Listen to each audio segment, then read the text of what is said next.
Bonsoir.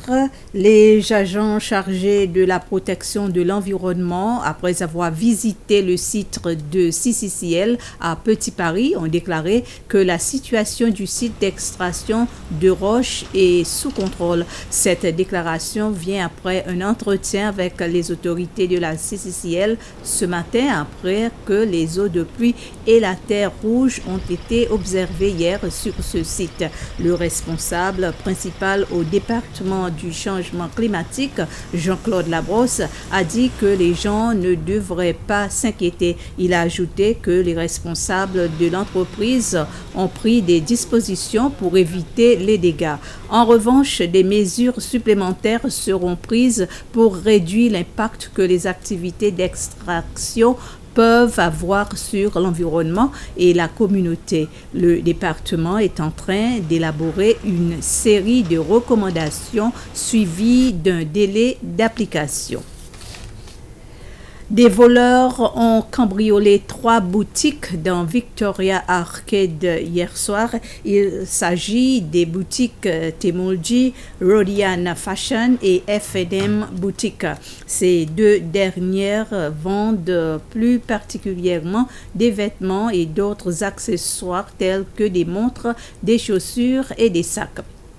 Les cambrioleurs ont brisé les portes pour entrer dans ces magasins. Les vendeuses de chez Rodian Fashion ont dit que les objets volés sont des montres, des chaînes et de la petite monnaie. Quant à Darius Oliadji, le directeur de Temulji, le voleur a ouvert la caisse et le coffre par effraction et a emporté une somme d'environ 4 500 roupies sans toucher aux marchandises. Les propriétaires des boutiques ne pouvaient pas avoir accès à leurs boutiques pour permettre la collecte de tous les indices et pièces à conviction pour l'enquête. 3 suspects ont été arrêtés hier. La Cour suprême va ouvrir demain son année judiciaire avec un service religieux à la cathédrale Saint-Paul. Le service sera suivi d'une procession cérémoniale en voiture de la ville au palais de justice, le passage en revue de la garde d'honneur par le juge en chef.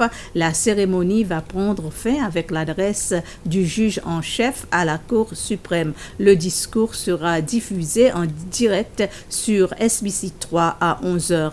Le thème de l'année, c'est Justice First, la justice en premier.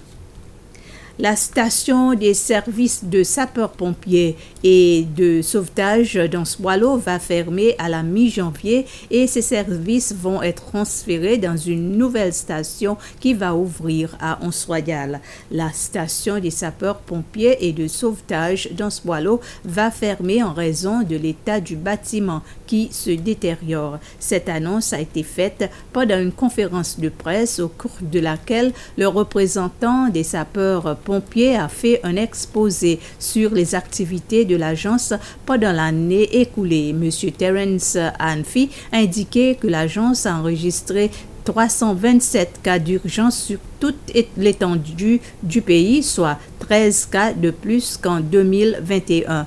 4 accidents majeurs sont à rappeler. Ce sont la fuite de gaz ammoniaque à bord d'un bateau ayant causé la mort de 2 personnes, l'incendie de la décharge qui a duré un peu plus de 9 jours, du 27 septembre au 9 octobre, le feu de brousse à Pointe-aux-Celles et l'incendie de 7 bateaux au port de pêche de Providence. Ainsi s'achève ce flash d'information. Merci de votre attention.